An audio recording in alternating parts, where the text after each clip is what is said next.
I'm Colt Hamilton. I've been here at Hamilton Native Outpost for 27 plus years managing livestock. Got a lot of practical experience there, but barely graduated high school. I'm Cleo. I graduated from the University of Missouri with a degree in animal science and an emphasis in ruminant nutrition. And I'm here at Hamilton Native Outpost learning how to manage grasslands for the purpose of raising livestock. So we are moving cows right now, and I've walked through this field several times now in the last couple days, and it did rain the other day, but not very much. But this has all been dry up here. Like when I was putting up poly wire, there was no water here. There's a creek that runs down this way, and we've got cows back here.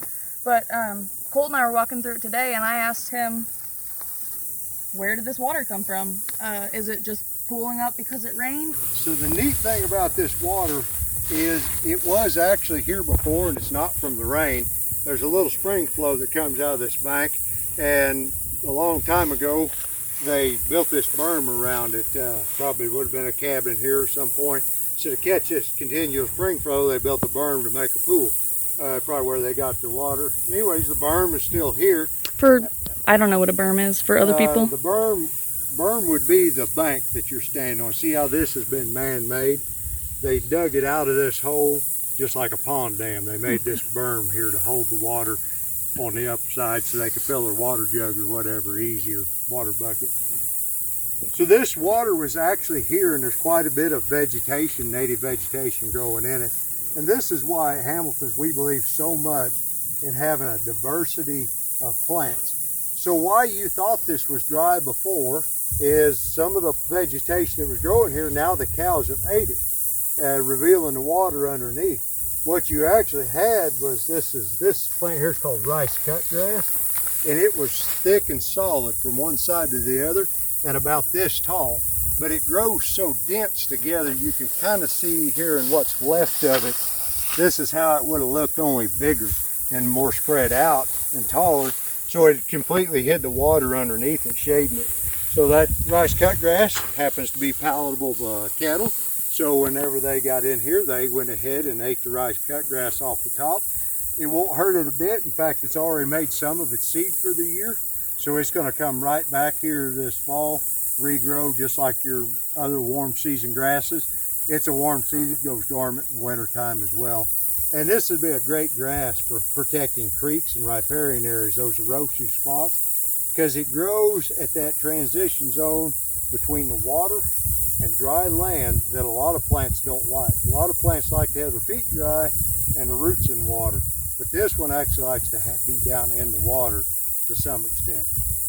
It'll grow in brackish water like this here, spring flow, kind of brackish, kind of stale, stagnant water, but it'll also grow in fresh running water streams. Another plant that was in there that they have eaten on, they didn't eat this prairie cordgrass here, but they did eat this one off. These will grow out in there as well.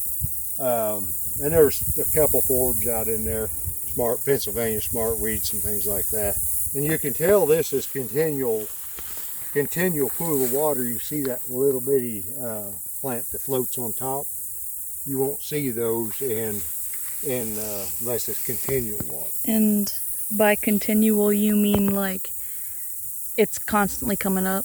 Yeah, it's wet enough to, if that dries out, that plant will die. It may come back from seed if you got like a drought year or something like that, but it doesn't like to grow in seasonally wet, seasonally dry type stuff. So how do these, what do you call this area? Just a little spring? Yeah, it's just the natural part is the ledge rock that's over there in the hill.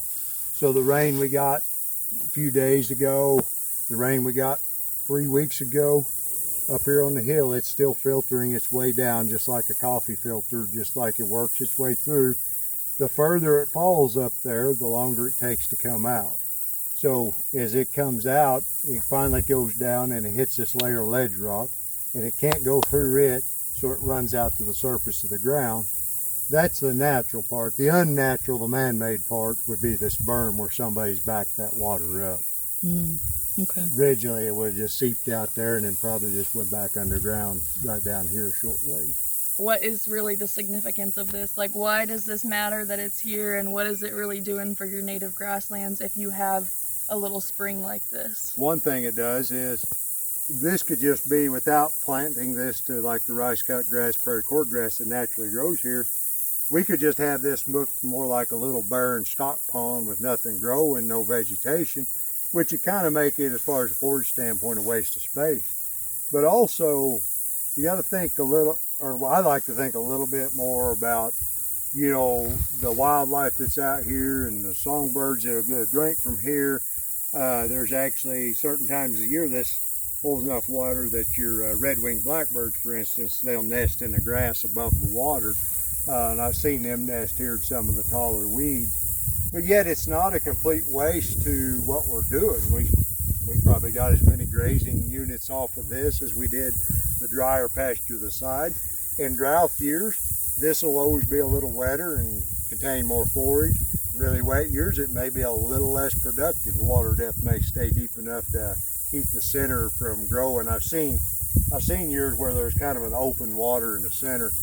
Really not deep enough for minnows, but there'll be tadpoles, there'll be frogs and toads, salamanders that all use this kind of stuff.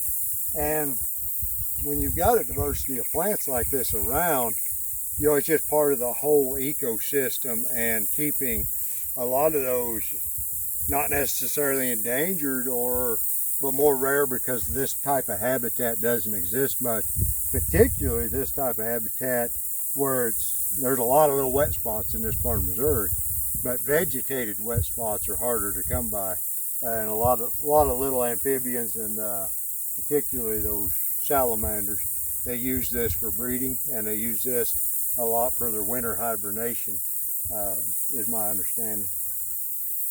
Okay, so just back to your original principle of diversity, diversity, diversity. So you've got more critters here, different types of plants. The cows like it, they're standing in it. It's particularly hot today, so I'm sure that they're enjoying it, but really it's just adding to kind of what you got going on here as a whole.